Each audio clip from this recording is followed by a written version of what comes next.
Hello and welcome to South Asia Focus. I'm Smita Prakash. US President Barack Obama's 3-day visit to New Delhi last week has added a new dimension to the India-US strategic partnership. The US President not only announced a breakthrough agreement with India on civilian nuclear cooperation, but both countries also agreed to strengthen economic and defense ties. However, the developments have rung alarm bells in Pakistan and China. Here's a report. US President Barack Obama and his wife Michelle received a warm welcome by Indian Prime Minister Narendra Modi on their arrival in New Delhi last week. Being the first US President to be the chief guest at India's Republic Day celebrations on January 26th, Barack Obama went beyond the ceremonial to hold hard-nosed discussions with his Indian counterparts on a slew of bilateral issues including trade, energy, defense cooperation, civil nuclear trade, taxation and climate change. Analysts described it as a robust move to strengthen bilateral ties between both countries, especially on the civilian nuclear deal, which has been on the pause mode since 2008.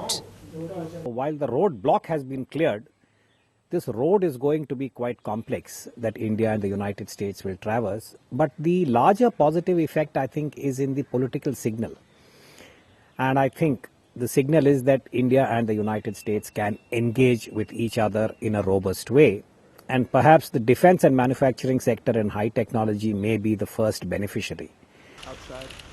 India's relations with the US scaled to a new level after President Barack Obama and Prime Minister Modi held a one-on-one meeting over tea and later took part in delegation-level talks that brought what is being described as a qualitative reinvigoration in strategic ties.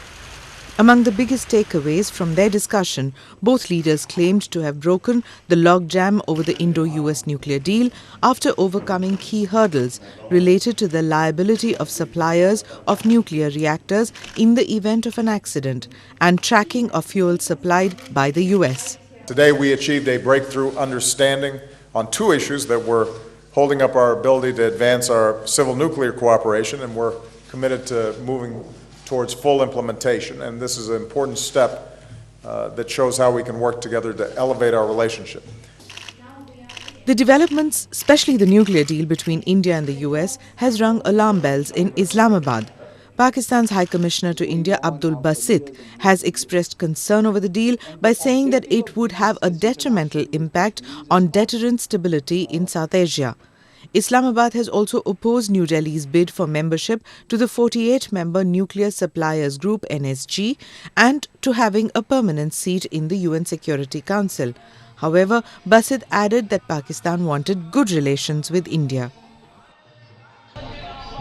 That is the point. We do want a strong neighborhood and good relations with India, with all our neighbors. That goes without saying. In energy, the India and the US are looking at improving the supply of fossil fuels and inhibiting climate change. However, Prime Minister Narendra Modi said a climate deal between the United States and China does not put pressure on India, but that global warming itself was a reason to take action. Bharat एक स्वतंत्र देश है, उस पर न किसी देश का न किसी व्यक्ति का प्रेशर काम आता है, लेकिन प्रेशर है। प्रेशर इस बात का है कि हम भावी पीढ़ी को कैसी पृथ्वी देना चाहते हैं। क्लाइमेट चेंज इटसेल्फ एक बहुत बड़ा प्रेशर है।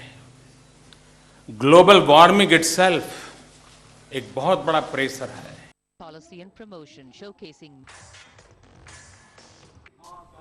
India and the US renewed their defense framework agreement for another 10 years and inked an agreement to jointly produce military hardware, including 4 Pathfinder projects like the next-generation Raven mini UAVs, unmanned aerial vehicles, and specialized kits for C-13 military transport aircraft. The two countries will also explore the possibility of developing the jet technology.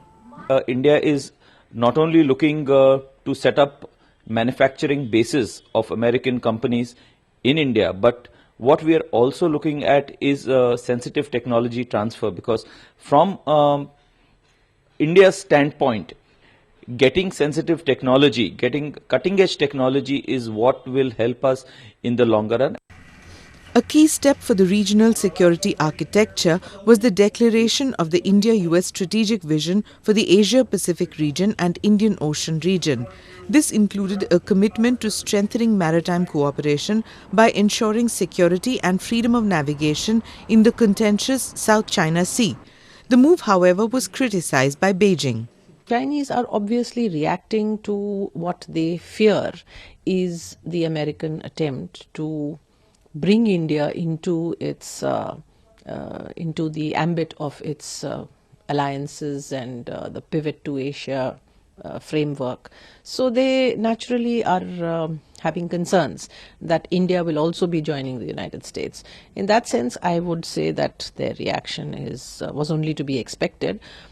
A reaction was to be expected, but that they would actually trivialize this seems to me a bit, I would say, knee-jerk reaction.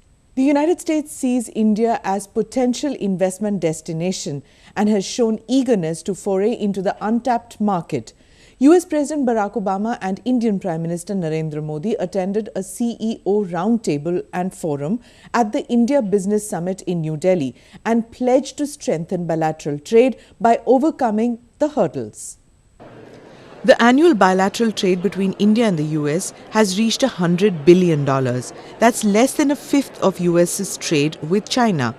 While speaking to industry captains from India and the US at the CEO Roundtable and Forum at the India Business Summit in New Delhi, Obama aspired to knock the untapped market in India.